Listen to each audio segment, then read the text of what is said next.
Welcome to Moving Forward, conversations on culture, identity, healing, and hope. I'm your host, Linda Anderson, and I created this podcast as a space for real, heartfelt conversations with people who are reflecting, evolving, and boldly stepping into what's next. This podcast was born out of my own journey through seasons of loss, transition, and transformation, and my belief that healing happens when we come together to share our stories.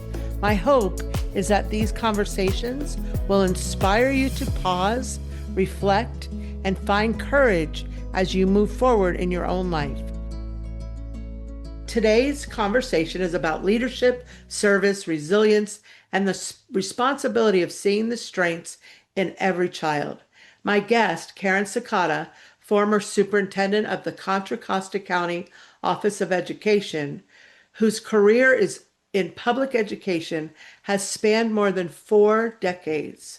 Throughout her journey, Karen has served in nearly every corner of educational leadership as a speech pathologist, resource specialist, early childhood education specialist, program administrator, principal, associate superintendent, deputy superintendent, and superintendent.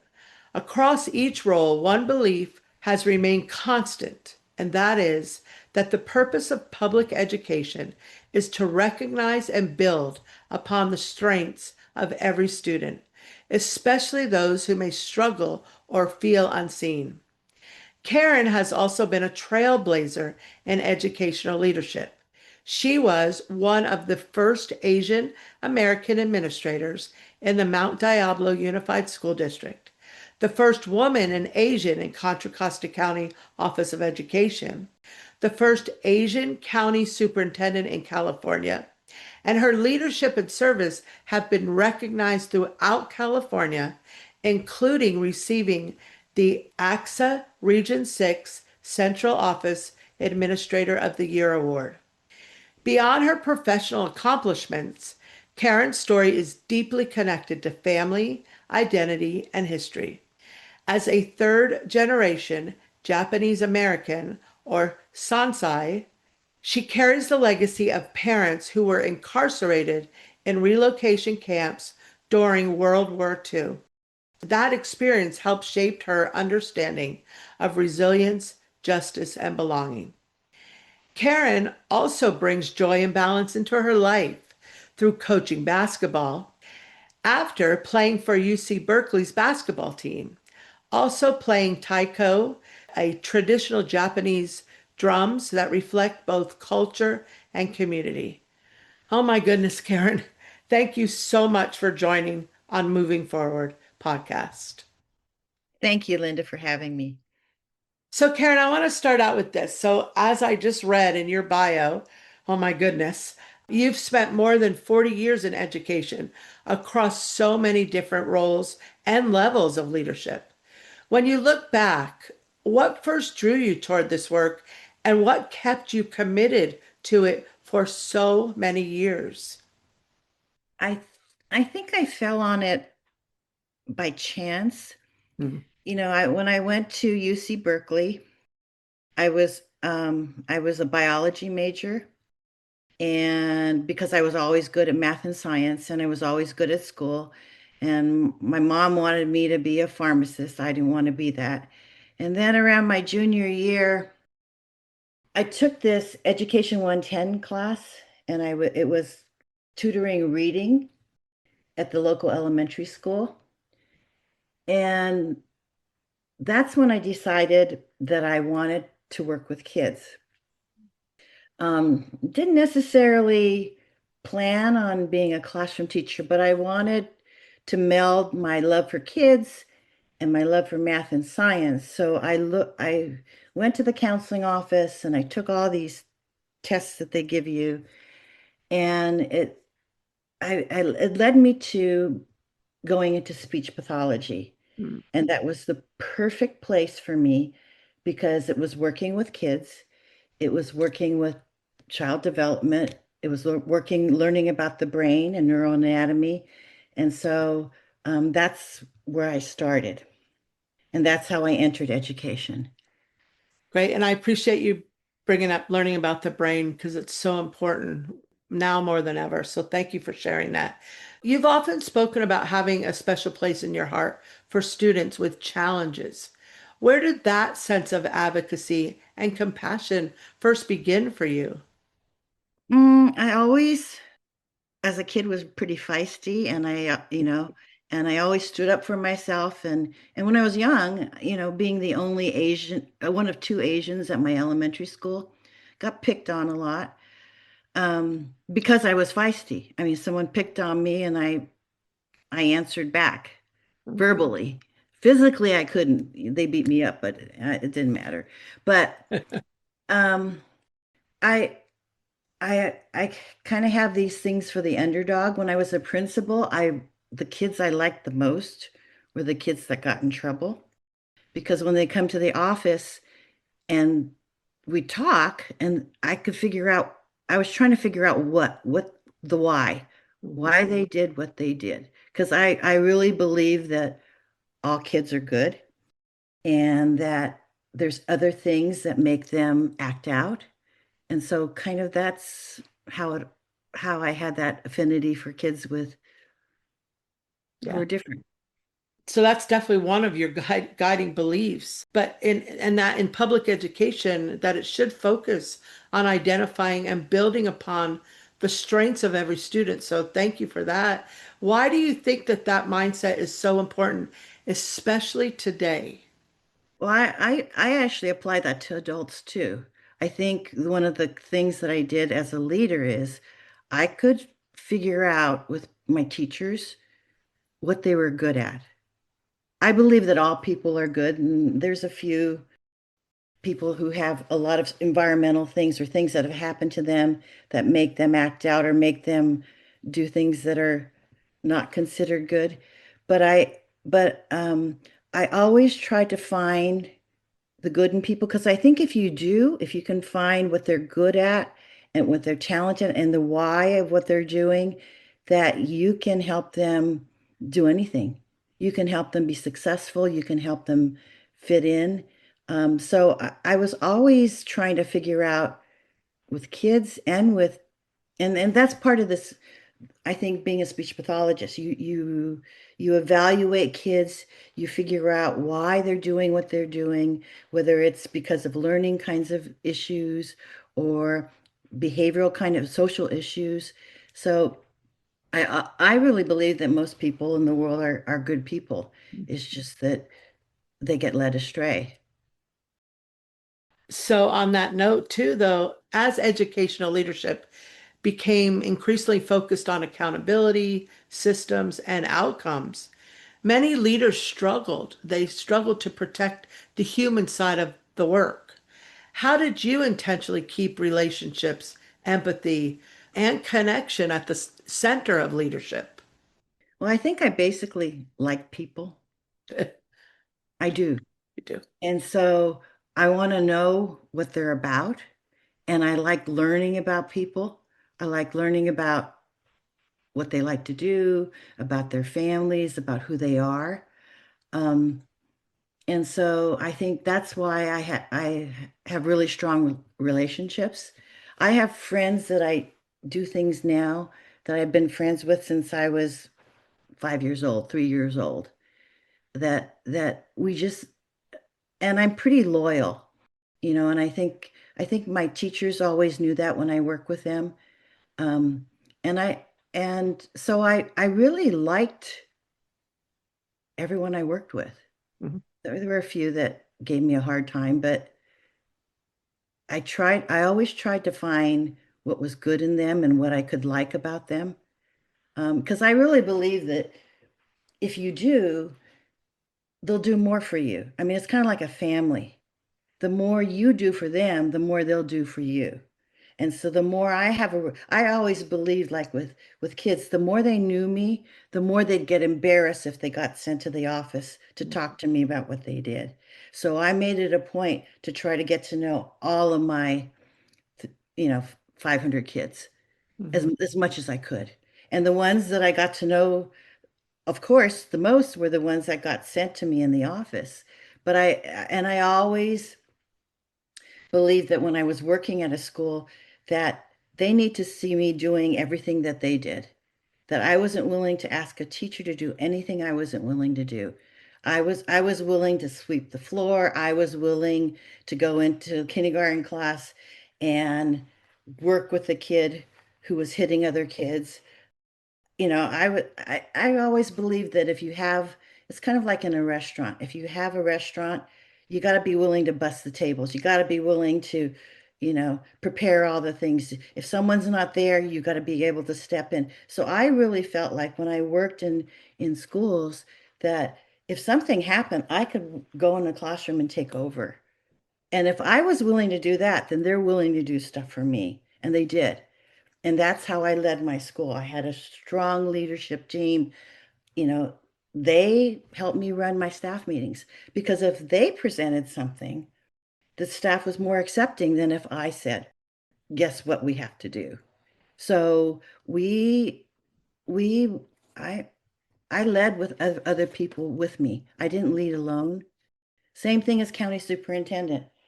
I tried to have the best people around me and I relied on them to do what they did and but I always wanted to know what they did. So if I have a cabinet of 5 people, I have my business person and my curriculum person. I wanted the very best person that I could have. And I valued the people on my cabinet who could work with other people, who their employees that that liked them. And you're talking from your educational part, but leadership, what everything you're saying, my lens is even going into leaders, period, in business and in any aspect. So I really think what you've said is can apply to any place that you're a leader and you're leading people. So thank you. You know, Karen, you began your career as a speech language pathologist and specialist supporting students with auditory processing and learning needs. How did those early experiences shape the kind of leader that you later became? So my first job was to go into kindergarten and first grade classrooms. We created a listening skills curriculum. I had never worked in a classroom before, but my job was to help those teachers and special ed teachers as well um, work on listening skills in the classroom. So I had to go in an environment that I didn't know, learn about what they did, and look at the lessons that they did and help teach them. And I had to do workshops for teachers, and I had never been a teacher. Um, it was hard, Mhm. but I learned by listening. I learned by watching what they did and kind of getting a feel for if I were a teacher, well, what do you do? So I taught them by learning about, and they taught me at the same time. So that's how I started. Um, and it kind of led to, being later being an early childhood specialist, later being a program specialist and working with a lot of different special ed teachers. And then it led to going into being a regular general ed principal. I kind of came into leadership in a whole different route than most people do. Most people come in as a teacher and then they become a vice principal and a principal. I came in kind of on the side, Okay. um, but I could teach a classroom. Yeah. I could be I now now that I've been in so many classrooms, but I my first job was to teach teachers. So, and it was hard. Hmm. It was hard, but um like that's why I say my whole path kind of evolved. Well, and your journey, this listening to your whole journey in education led to the next part, it was needed in order to move to where you moved. And the next question I'm going to ask you is because you broke barriers. So let me say this statement to you is you were one of the first Asian American administrators in Mount Diablo Unified School District and the first cabinet level administrator in Contra Costa County Office of Education. That alone, so you're breaking barriers. So at the time, did you fully recognize the significance of those milestones? And what did it mean to carry that visibility and responsibility as a leader? It was responsibility. I mean, I broke barriers too. I was a special ed person who went into general ed. And when I was the first pathologist, no one did that. They took general ed administrators and put them in special ed, but they didn't take special ed people and put in Mount Diablo and put them into general ed. So, so I was kind of used to breaking barriers. I I remember when I first became a general ed principal, and my old boss, Bob Shear, who was in charge of speech pathologist, said, Karen, don't mess up because, he didn't know whether I could do it or not. Same thing with being an Asian and going I had no role models. There was, I've never had a boss that was Asian. Um, And so, but I figured, well, this is what I'm going to do. And it's kind of like going out for basketball. I didn't think I could play for Cal women's team, but I thought, well, why not? And I had played in Asian basketball leagues, and that's why I was good by the time I got to Cal. No women played basketball. There were no women's teams, but but I was in a basketball class, and they said Monday is tryouts. So I went. Same thing with, you know, there's a principalship opening. You're a special ed person. Um, there's interviews. I thought I'm going to try out. I don't know. It just kind of happened, Yeah. in a real good way. I guess in some ways, even though I might not look like it, I was ready to take risks. I'm a risk taker. If someone said to me, "No, you can't do that. You can't play basketball because you're short. You're 5'2".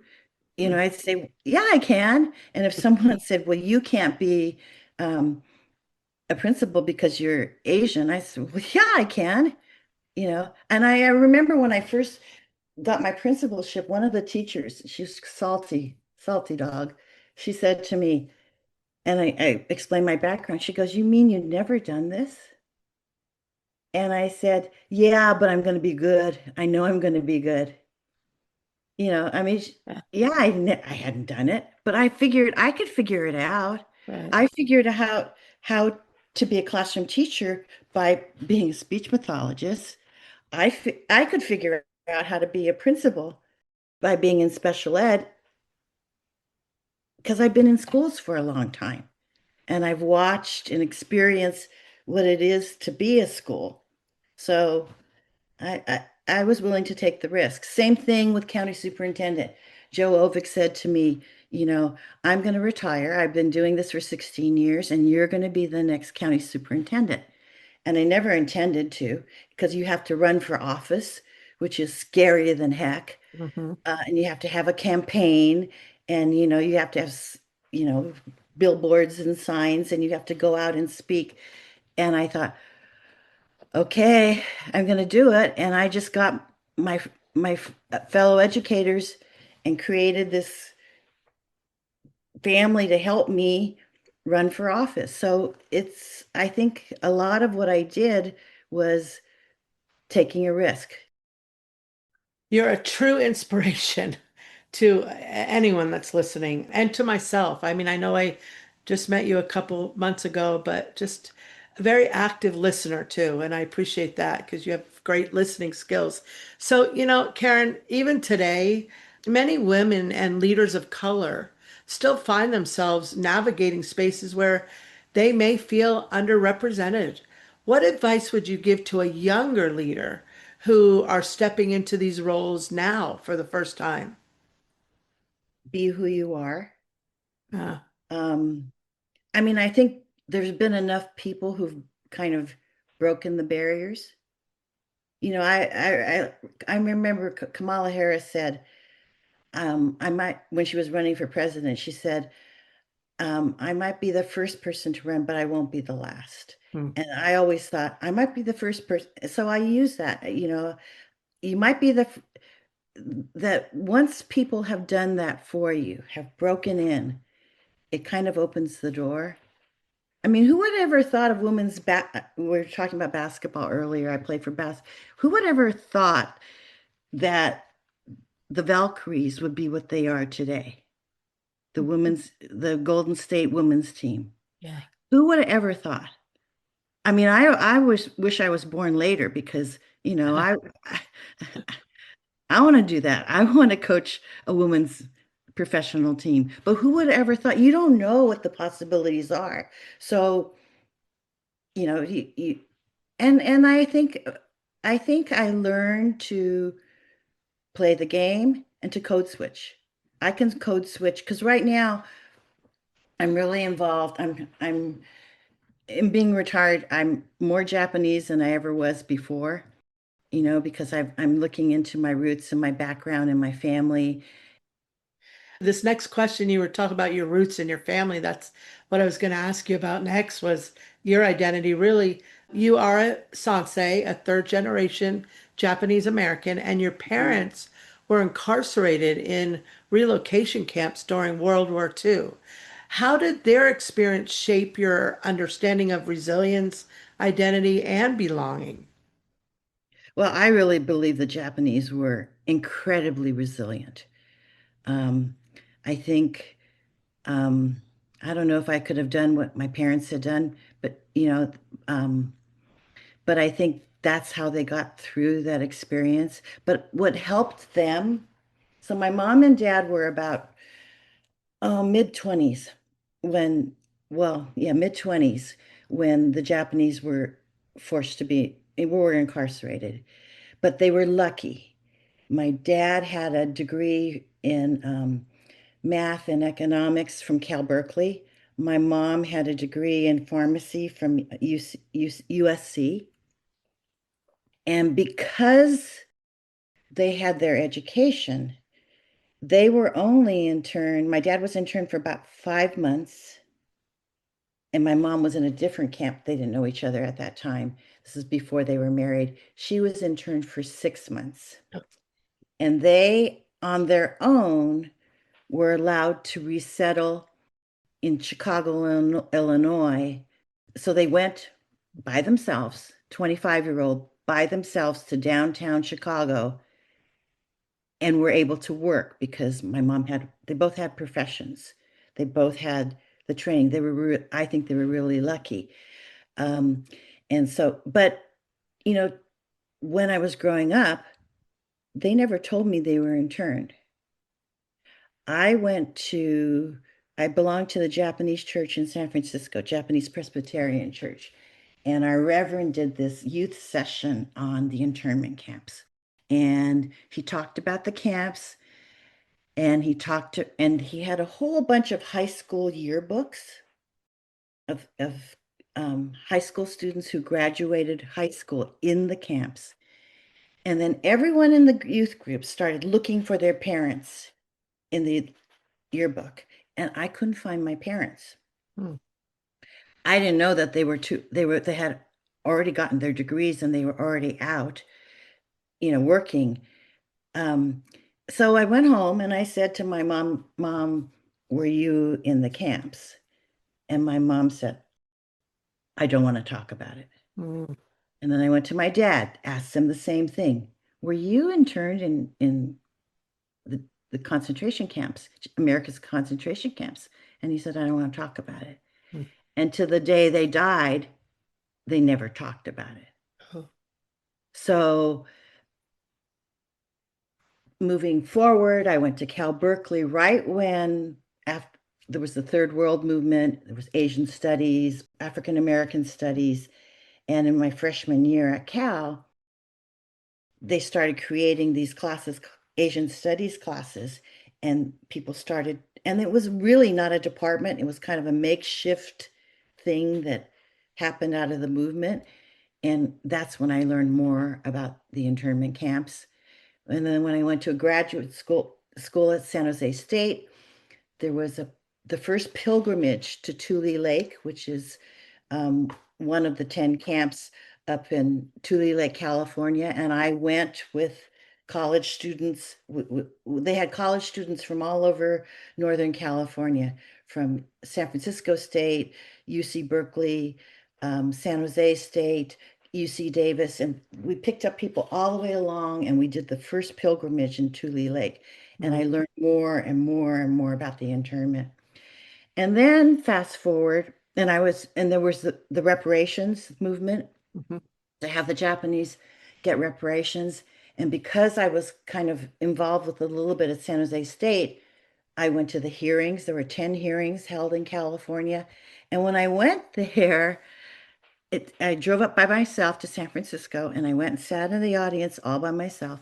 My aunt and uncle were actually testifying at that hearing. Oh, My aunt, I have one aunt that was 10 years younger than my parents, and she was the only one willing to talk about the internment.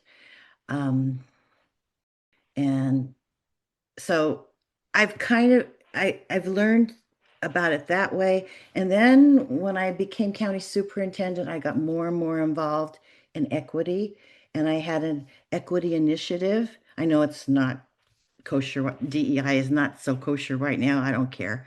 yeah. But um, so we did this. There was a film that we showed, and we took the Akalani's theater and we showed. The film was called "And Then They Came for Us," and it was about the internment. And I started talking more about um, the internment because of the equity initiative that I had going in the county. And since then, I've been talking about it more and more. I think there's more and more out there now if you want to find it. There's more historical fiction that's been written about the internment camps. There's more, um, and I can't get enough of it. I just read anything and anything that there is. The other thing that's happened about the internment camps that's somewhat interesting is that it's been what, 80 years since the Japanese were interned. And in February, there's what they call the Day of Remembrance. And so there's a lot of fourth generation Japanese um, descendants that are doing films about the internment camp. Um, and so we're learning more and more. If you go on the internet now, 5 years ago, well, 8 years ago, if you went on the internet and I looked up my parents' names, I couldn't find anything. But now you can find more and more. So I'm every day I'm learning more and more about what happened with the internment camps. Recently, and I'm president of the Japanese American Club in Concord, and recently I knew the Concord mayor wanted to do Day of Remembrance in February for the um, Executive Order 9066, which was the order that interned the Japanese. And I brought eight people who were kids in the internment camps with me to the city council meeting in Concord to receive a proclamation for Day of Remembrance, Wow. um, which was healing for them and healing for me.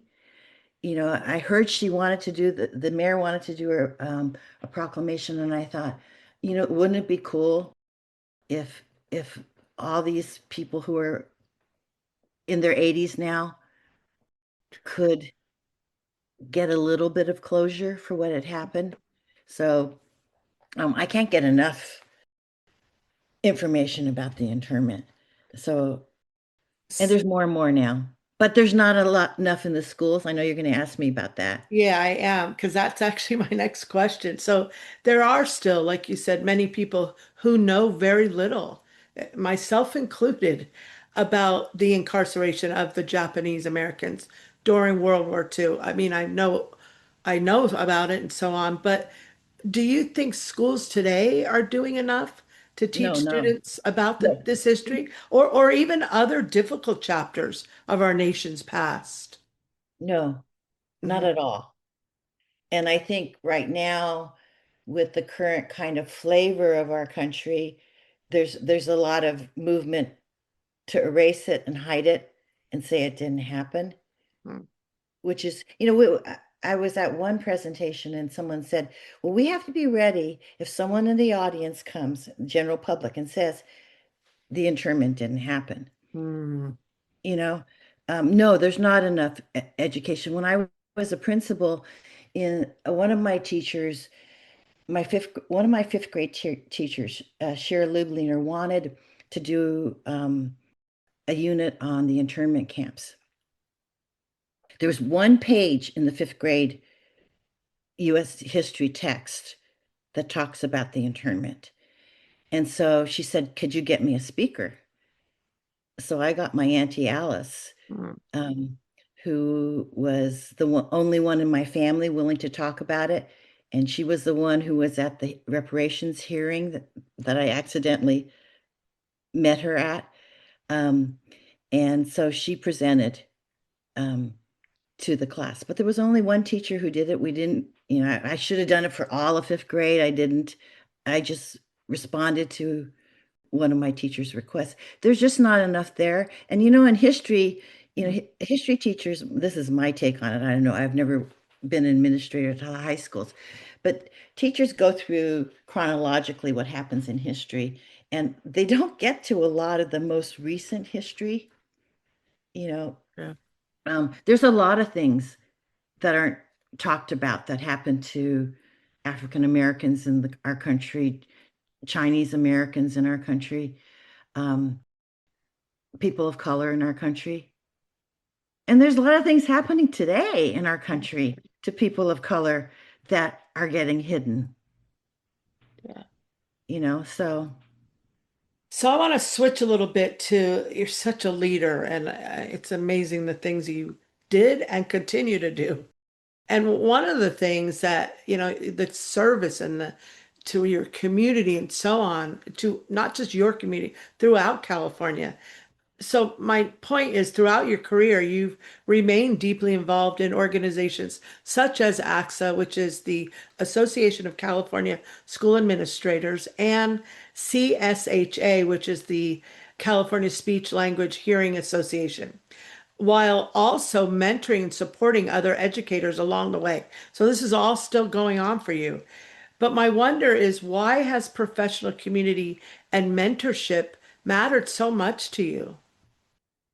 Well, when I was in grad school, one of the things that they said is an important part of your career. If you look at your work as a career and not a job, one of the things about your career is to reach beyond you and Mhm. make your impact bigger.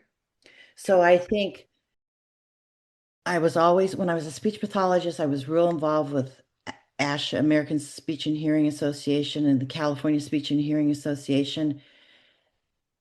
I, it was always to teach others as well as being taught by them, and to get better and better. Same thing with AXA.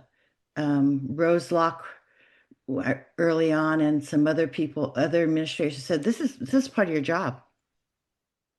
Uh, This is part of who you are. And my boss, Joe Ovick, who was county superintendent before me, really believed that part of your job was to be involved with professional organizations. And I think it's the thought is, not only are you a good administrator of what your job is, but your impact is bigger the further out you go. mm, Um, and so, and I also think, there's now CAPL, which is the California Asian American Leaders in Education, which is the Asian group in AXA. Rose is really involved with that. I'm kind of behind her. I'm involved with so many other things, but I really think it's important for there to be, for everyone to think that if I want to be a leader and move up, that I can. So um, I just think it's part of my career, my leadership journey, not just This hasn't been a job. It's been something I've loved doing all along.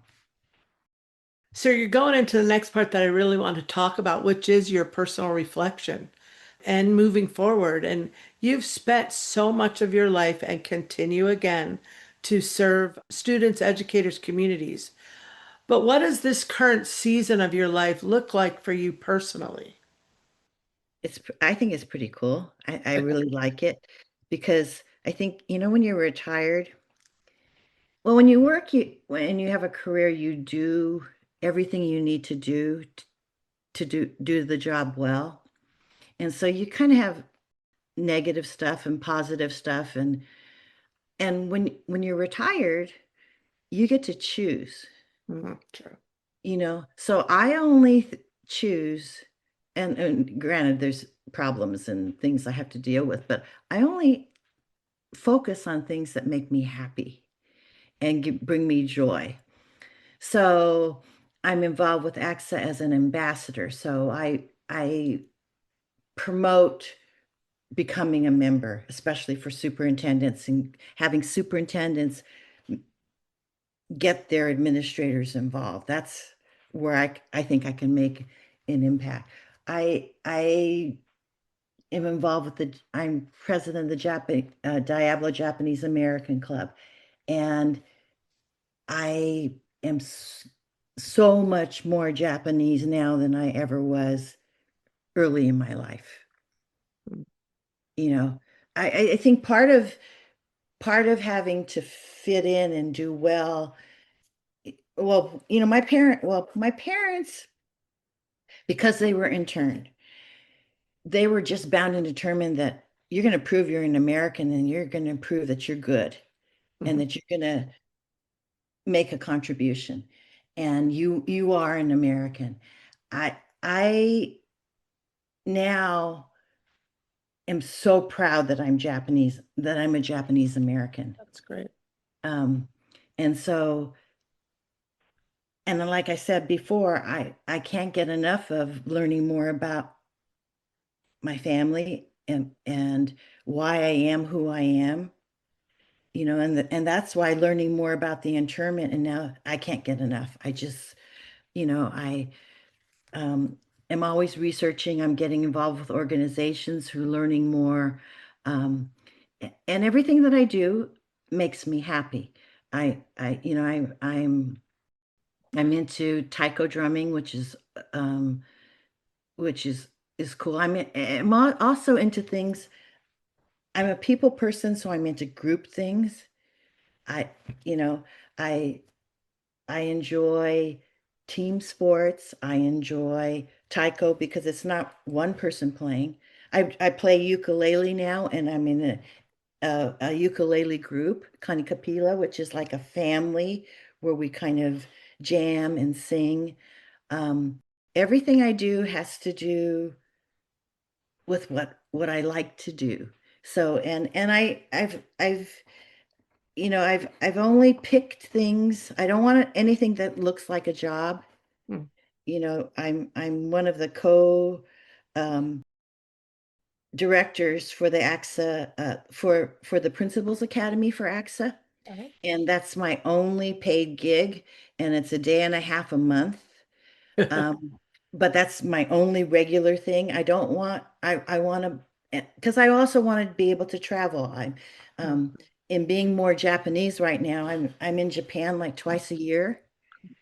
Um, and, and the other thing I'm more into is family. I have two wonderful granddaughters and hopefully more grandkids to come. Mm. But, and I think they'll continue my legacy. And my one granddaughter, Sloan, is kind of like my clone. I mean, she's got my personality. She's feisty. Um, she's got that "I'll try it" kind of attitude, and so and she's biracial. Her mom is Caucasian, and my son, of course, is Japanese. Um, but those are my joys, and I this is a really cool chapter.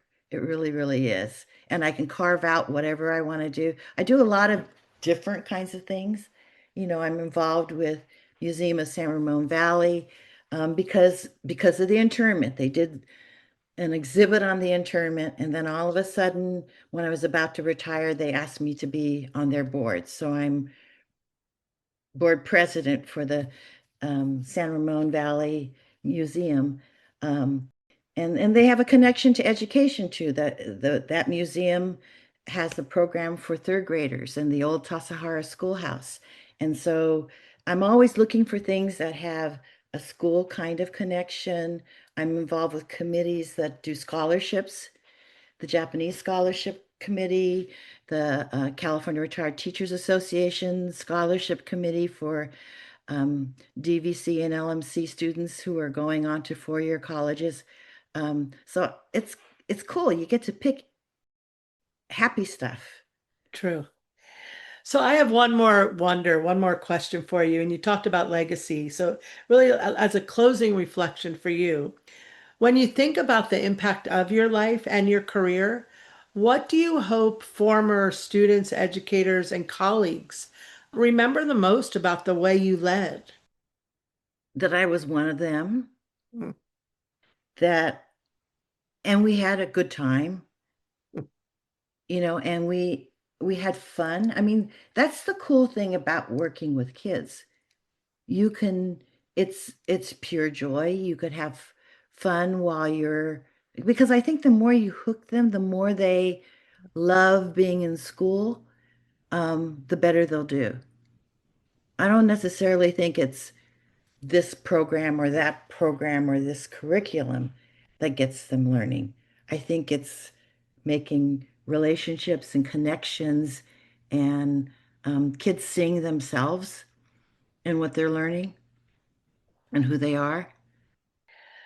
So, Karen, again, thank you. Thank you. I want to tell you what stands out in this conversation for me is the reminder that leadership, it's not simply about positions or titles. It's about how we see people, and you definitely see people, and how we help others feel valued, and how we create spaces where every individual feels they belong. Throughout your career, you've carried a deep commitment to students, especially those who may have struggled to feel seen or understood. At the same time, your story reflects resilience across generations, quiet courage, and the importance of honoring both history and humanity in education. I am extremely grateful, number one, that I met you, number two, for your leadership, number three, for your honesty and the wisdom that you shared with us today. Again, thank you, thank you, thank you for giving your time and joining me on Moving Forward.